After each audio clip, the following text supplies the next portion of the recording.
Ongona singa salisia kochova. Enda na reki kamaraukin. Do babi na binaka bechova. Ni sa yalo binaka. Ni sa senga ni mundu na nona lolom. Me kaya nga ko Israeli. Ni sa senga ni mundu na nona yalo lolom. Tike na iwalu gina diwa. Binaka na bararabi bechova. Kada na bararabi beira na temata. E binaka talenga na bararabi bechova. Kada na bararabi beira na turanga. Tike na iruso nga bulgarua. Abatu era data koira na mata ini vale. Saya do meke na ibandei ni tutu ni vale. Tike na iruso nga bulgatolu. Ena samiti unga Ongo na daka i chova. Asa kai be bakura buitaki. Era matanda. Uluma tanga bara utaki menonda. Ena nonda i bola ni wili bola tamu ni besinga. Bara utaki na bula bakayalo. Na bula yala na ena yalo binaka. Kena yalo loloma ni kelu. Bara utaki na bula. Ena yalo binaka kena yalo loloma ni kelu. Madawa ke de sao tingo. Endu si tingo bekenda. Endu analeso ni varautaki. Menda baka barau gina singin sud. Au baka taronga se orto na varautaka na leso ningo. Aleso ni beka ni bulan Desember se bulan dasala ko bangko. Ia peleta ni satu ku ni menda barau na singin sud. Ia sanga ni tikenda menta baka barau gina singani sudu. Ena nonda ilako lako. Ena kena lesoni. Enda ngoleba tiko ena madha wa sao tingo. Nonda barau nonda lako lako. Eka itukuni ena singa moniti. Menta lako tiko na yalo tambu ni kalu. Nonda ibaba koso lewe ni lotu. Wesley viti. Menta lako ena nona kau-kaua na kalu. Menda ka kuni dakabakina na dakada ni tobo bakayango. Membasi kay na lomanda sa ikoya na buwan ni alotambu. Enda ngolebo ya na singa moniti. Ena singa tosete enda ubangaw na nakakeda nga. Sigo na ngauna enda tei kina iti ko na ngauna ni kakamburakit iti ko na ngauna ni tatamusuki.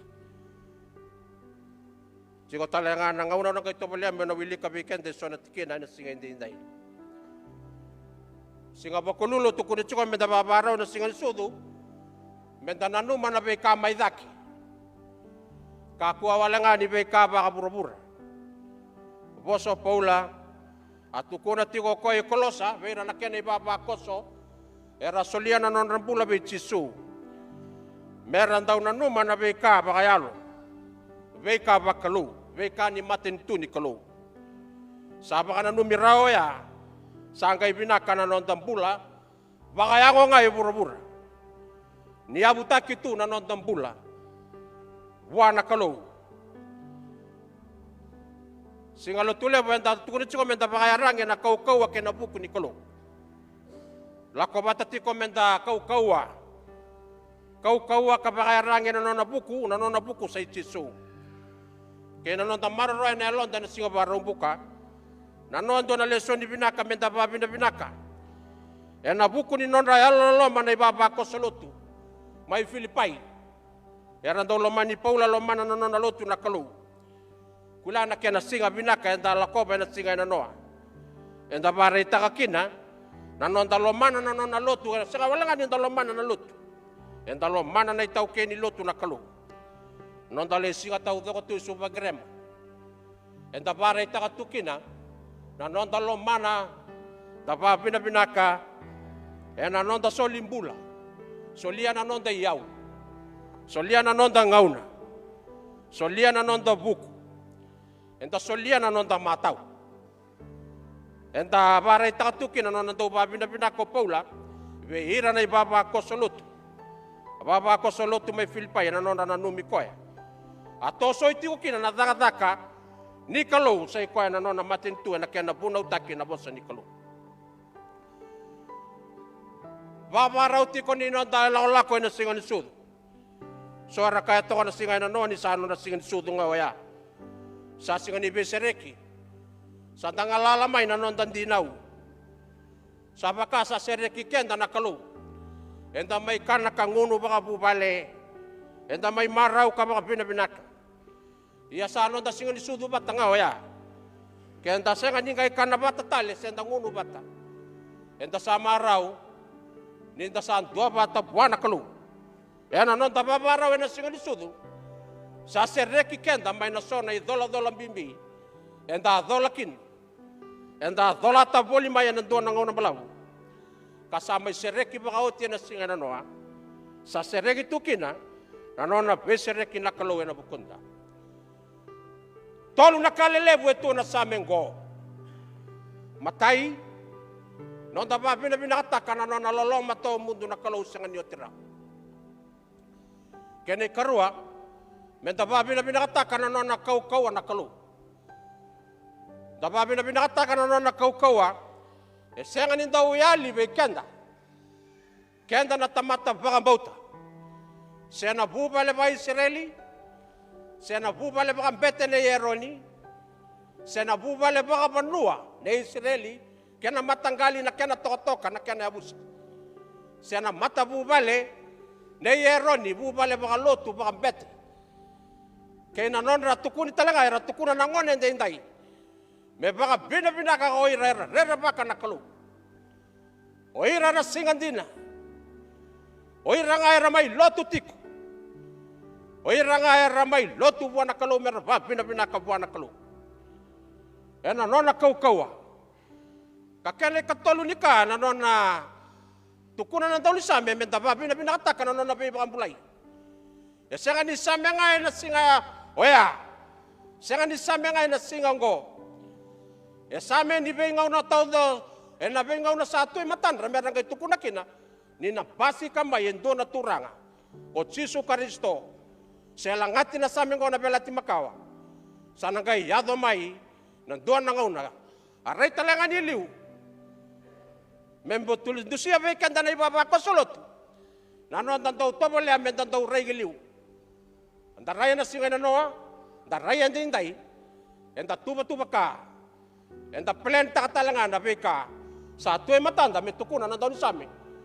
Na sa tukuni ba o Israeli na numan na lolama ni kalau sa senga ni mundo.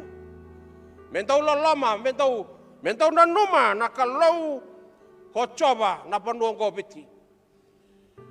Mendaw numa makakuha pa doon ni daw ngula daba. Eran daw seretaka na Israeli. Karena tahu saya retakan na bengaw na kedangan ni nona songo. Ito kunin ni nona same. Karena tahu maraw taka kina nalalama ni kalau ni aralako boli may nalakut. Era sereki may nalingay ferro. Kuha nang daw ni bibakang bombula. May itsipita aralako boli may nalakutu. Madanaway baraw taki bayra naway. Siya nga nakakan ay baraw taki bayra nakakan. Era batang-batayan na singa. Sera batayan ng bongi. Sera kata-kata na singa. Kata-kata ng bongi. Baraw ta ka nakalubay na duro bukawanga ke na duro. Ay baray takit ko ni nalalamay na bengaw na saot. Sa singa. Enda bolati ko na itukot-tukot ni nondambula. Nasame tungay na nondambula. Tunelonda. Tunalomanda. Kanda tukuna kanda baray ta ka may tumba. Na kenay ray-ray. Kung ay ray-ray, ninduan lang daw ni Same, kapabi na binakataka, buwan na kalaw. Nabi kakede, baka idor na kalaw, kinanon rambula. Nadaba rababi na binakataka.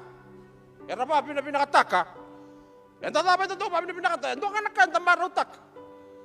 Doon naka, endang gagakin na, endang maraw. Doon naka,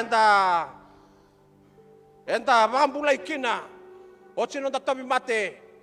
Enta do babi na binaka. Do na kanda bakambauta. E baka dora na kalau. Ia sa soba. Na ya lona. Nandau ni Same na singa dendai.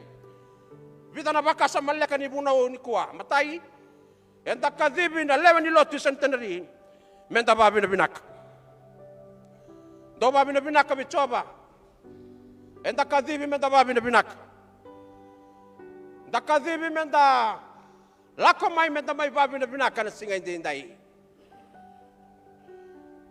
Pambauta ni singa tambu binaka na singa tambu ni kuwa. Nonda mai babi na binaka buana kalau. Enda mai doa bata na dau ni Same. Do mai babi na binaka bichoba. Sa senga ni mundu na nona loloma. Daulangati dalangata na nonda sokolo na singa ni kuwa. Dalangata na nonda solebu ni tamba ni kau na Israeli.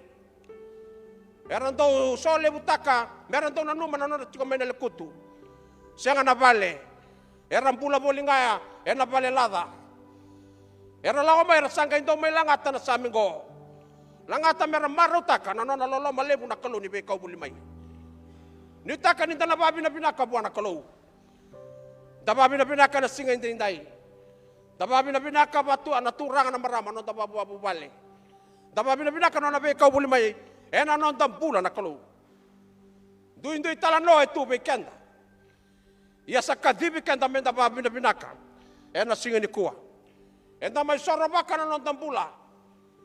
Sorobaka na ngonda. Sorobaka na londa. Sorobaka me bakai tukuno Paula bera mai Roma. Ena kena wasen dua tikene rua. Da sorobaka da dambora na ngonda me mandra limbula. Me binaka me sabsaba. Me ndondonu me anga kabinaka. Anonda isorongango. Nonda isorobaka ya lo buana kalau. Ena nonda mai babi na binaka takana nonda bula. Nonda bubale. Nonda koro. Nonda banua. Nonda lotu. Enda mai babi na binaka. Sa Same ni railesu. Sa Same ni tu ende indai. Sa Same talanga ni tu na besinga ni mataka. Ibia bareta kan singa ni bangauna. Singa ni bangauna na nona loloma na kalau. Tawa mundu. Kaya bakai tukuna na buku. Sa andu bangauna na kakedanga. Wasinga na kakedanga iruki lo malangingo. Dona singa ni sudu. Dona singa ni mate. Dona singa ni teitei. Dona singa me dabu kina na teitei. Dona singa ni yakina na beba matei. Dona singa me yakina na beba mbulai. Dona singa me dakina na basuvale. Dona singa me dakina na tarvale. Dona singa ni tangi. Dua talangana singa ni nrende.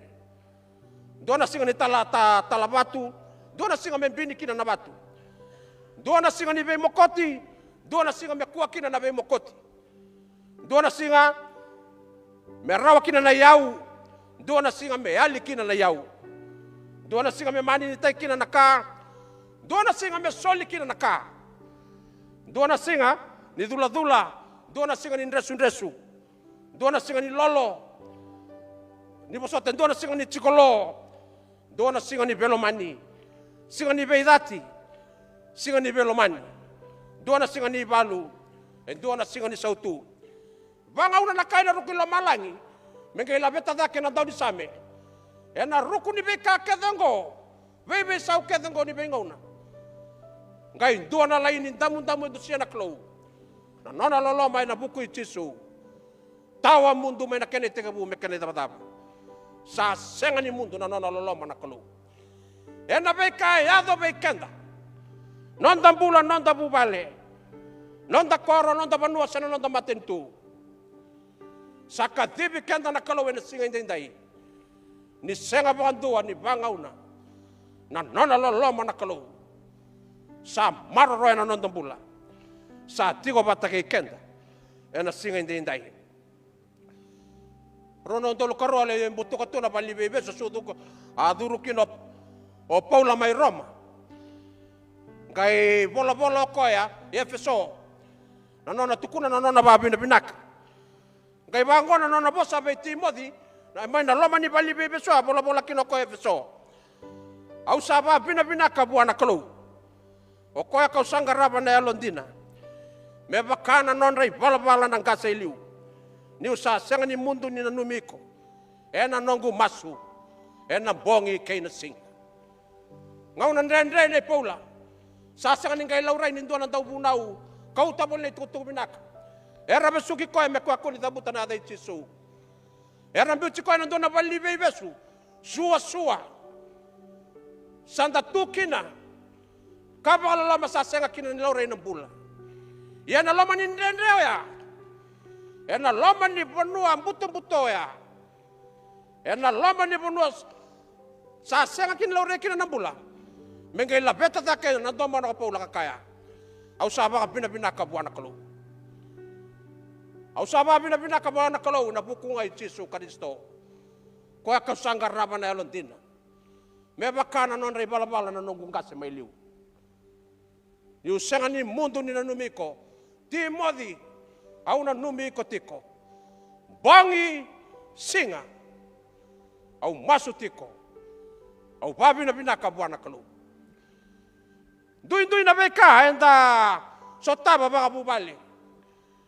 Sotaba na nonda dui mbula ya ndundua. Enda kadhibe na singa inda imenda babi na binaka. Da babi na binaka buana kalau. Tuko nonda ni same na tekene lima. Au sama suti coba ni kau sararawa. Tikina etini katolu. O sa bili rakia uba kau ko me umbalekina. Tikina etini kawalu. Saba kana kuita takia uba kalebu ko coba. Ia sa senga ngani leibiau. Meu mati. Na irai indui. Nona tukuna na daw ni same. So nangauna na daw lama tarutarutaka na kalou. So nangauna na daw kaya. Se sa tumbe ka ibay ko koya. E nangauna nrendre. Bole. Ia sa daw rongo na kalou. Nibu niya na kame baka tukuna na mo sa may balimbali. Daw bunita ka tunga na laman na kenda. Kaya sa bunita ka na laman na Paula. E na bali bebe sumay Roma. Ia sa daw rongo na kalou ni bunia na ka. A rongo ko irin na tuy. Niran daw baka rongo na ka. Ia na kalou sa nga bando ni babosa. Sa nga ningalu. Sa nga bando ni bautukunin do na ka. Ia sa o Paula na singoya. Sa nga ni batarong at talento na lewa. Sa baka pinaka nga buwan na kalou. Tukuno ay siya na profita. Basa nga buno kalima tigin at sinigalima. Hindi na ko ni sa kalaw sa bunita kabe kay mami. Na kalaw Israeli. Na iba kang bula. Noon ang daw bunita kabe kenda na kalaw. Na beka kede lo mano ko koya. Senda sa taban ng bulan din re. Senda tombanas. Sa taban na beka. Bolen ng bulan ko. Kesa kaya na daw ni Sami menta babi na binaka. Sa senga ni mundo na non loma. Sa buni tagitukina. Nalamana. Kabuni ni bulan ko. Mababi na binaka. Kaya man daw mababi na binaka wala nga bindua. Si oto kalongang gori. E nabonongo dambe tiukina. Dambe to nga ba to. Kaya ba longay lo mamu. Binaka ba kalebu Jisu. Binaka ba kalebu Jisu. Sa doon na kau lebu. Sa doon na kau lebu. Binaka ba kalebu Jisu. Nabi baka ba. Kaya manyo tala nota kasi daba. Wanongo dambe tukina sa kabaro na kuti kumai. Binaka ba kalebu Jisu. Sa doon na kau lebu. Kabaray takati ko na singa hindi na dani sa amin. Na kau ay rani nonda. Ninda ba binaka ni Sari yalo binaka. Singa ni mundo. Na nona yalo loloma bikenda. Karuan ikaw biyabaray taka bikenda. E na singa hindi. Na nonda bakang bauta. Menta bakang bauta na nona loloma na kalo itunday. Singa ni besaw bikenda. Elo mani kenda tiko. Me adaba na idaba ni nonda rambule na buro-burongo.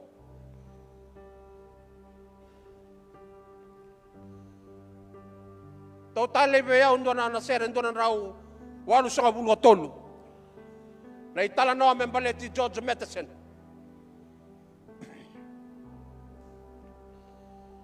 Nanona sa biu bati tiki. Mai buana ma nangone lewa rawa be musumusuki me rawa bakawati. Kasasang ni rawa bakawati ni sama tamboko ko George Matheson. Sangkai ndo na kaya lutuma na dhoro bongo. Nanona lola malebu na kalau kina nona mbula.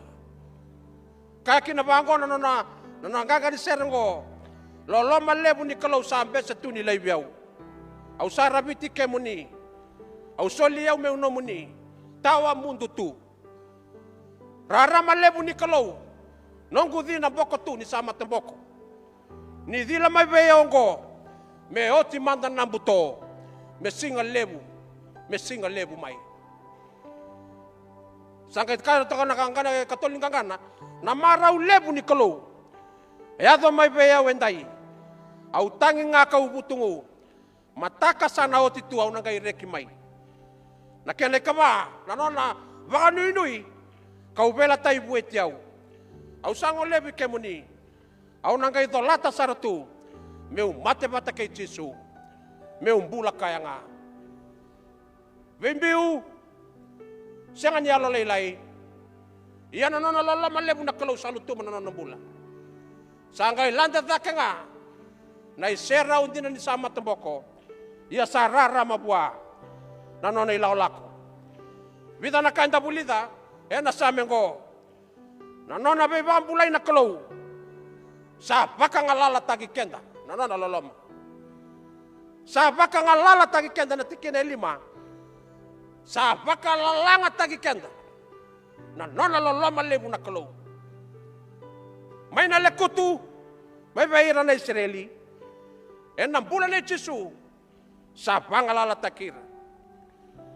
Na nona tiko bata keira na kalau. Na tikina yono. Sa to tagi kenda ko coba. Kau na senga ni rere.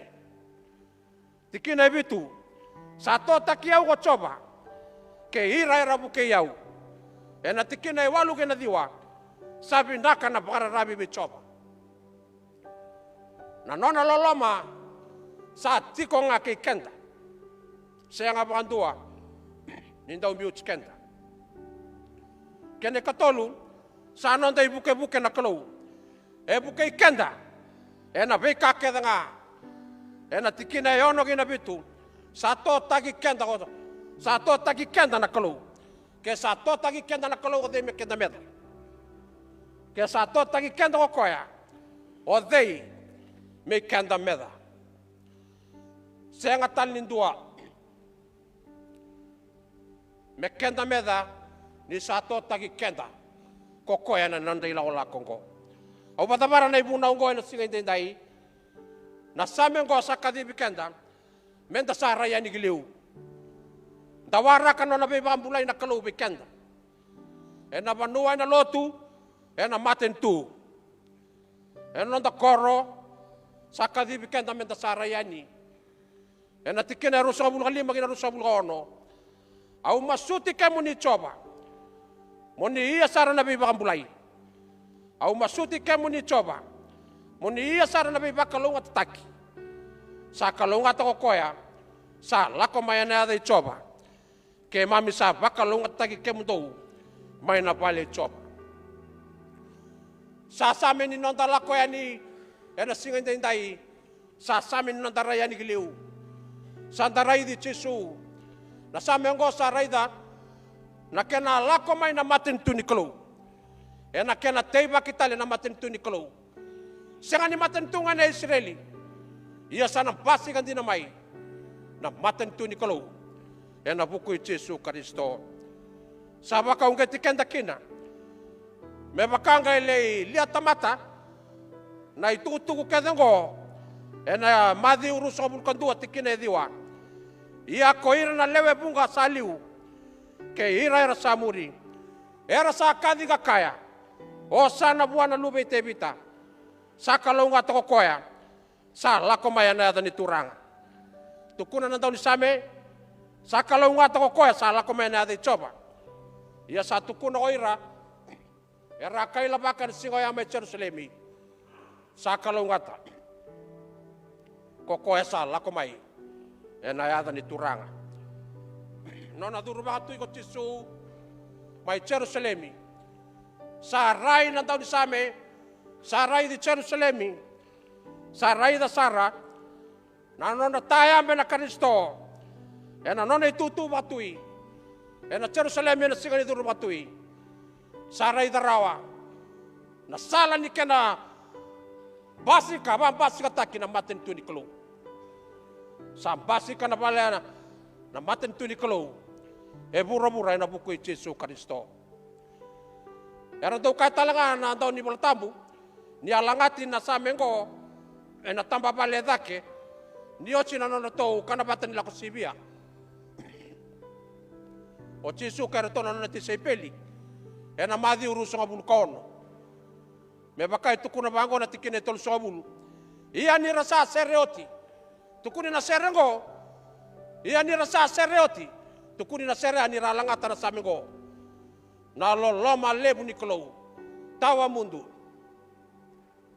satu kuni mera sere taka ia ni rasa sereoti rasa lako ya ni naulu ni bandua ni beo libi ebi tana kai tukuna be kanda na dauni samengo ena tikina go na nda barna mateni ena singa ni sudu matai menda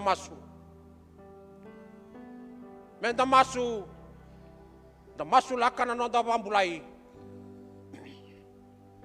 masulaka na nonda bubale na masulaka na lotu na kalou ta masulaka na banua ta masulaka na maten tobiti masulaka buana kalou ia ni rasa sereoti saoti na bakami ni turanga saoti na kena dobi na menrai libira kita lenga na kena waini nonon ra era sa lako yani meralit kuna daga lebu na be bambulai na Kristo enta lako yani menta masu na masu laka na nonda ila lako sa oti na singa na noa sa dabatale menta raya ni kiliu ena ila lako enta tuki na go sa oti na singa ni besereki sa oti na nonda be bangalataki ia nda sa rai kiliu menda raida na bengau na binaka ni nonda ibaba koso lewe ni lotu centenary enda kadibi menda be butunya solia na nonda bula enda kadibi menda baka boya na nonda bula buana klo sakalo nga to ko sala ko mena de choba ke mami sa bakalo nga take mdo ena bale chop sayanga menda lotu na nonda solia na nonda bula be Yesu au masuti kamu ni coba moni iya sara nabi bakambulai na tikene rusa ul kalima moni iya nabi bakambulai menda bakambulai na ya Yesu menda bakambulai na kau ni ada ni nonda turang bosa binaka na bosa babalangi Lord save us Lord grant us success kesa tukuno koya menda bambulai me bambulai na lew ni loti centenary bambulai bayalo bambulai na kena dede tondua ni nonda bewe kan di patake na klo sakalo nga to koya sa lakomai ena ya de choba Lord save us Lord grant us success sabo sabinaka blessed is he who comes in the name of the Lord. And natikina rusang bulkon. Santa kauta may menda baka sa mataka na nonda bambulay bakayalo. E na nonda bebekani kay na nonda turanga ko Yesu Kristo. Sa oti may na songgoy na noa, santo na kausangay baka sa mataka. Ni ubaka na numan na same, inday. Sao sinabi kaked. Santo na kami na kayo reida. Enda sana kayo baro reida ko na kauko ni kulu. Sa oti na singa, enda sana kayo baka sa matakan inda na reida na kauko ni kulu. Inda na reida na kauko ni kulu, enda na reida na bibak ang bulay ni kulu. Binakabakalewu. Nabe kaya da rawatan na singay na noa. Enta mai lotu ni babi na pinaka indai. Enta babi na pinataka. Ninta na sana kay barau sarang ko. Menta na ray na kauko ni kalo. Ena non di lako ko. Yata ni kalo na tamanta. Kaya na lubena, kaya na lotamu. Da sa masu.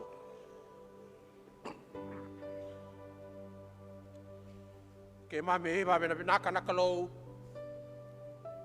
Ni ke mami rongota na no muni boss endai sa non rabosa na taon ni same sa bossa be ke mami ia sa no muni boss na klo na be ke mami ke sara ke mami loto endai ke ira rabaro rongoti umai ke mami babi na pinaka be ke muni ni marara na klo na ne mami be singa sa kote matanda marara talengana ne mami be singa sa oti ke mami sa babi na pinaka kini ke mami o kata ni sa ike moni na ne mami nui. E na besi nga satu e mate ke mami. Ni sa ike moni na ne mami kalau. Sa tawa mundu. Sa senga ni mundu na nomu ni lomani ke mami. Na balemu na singa indai ke na nomu ni bosa na ada ichisu. Ne mami turanga kay bakam.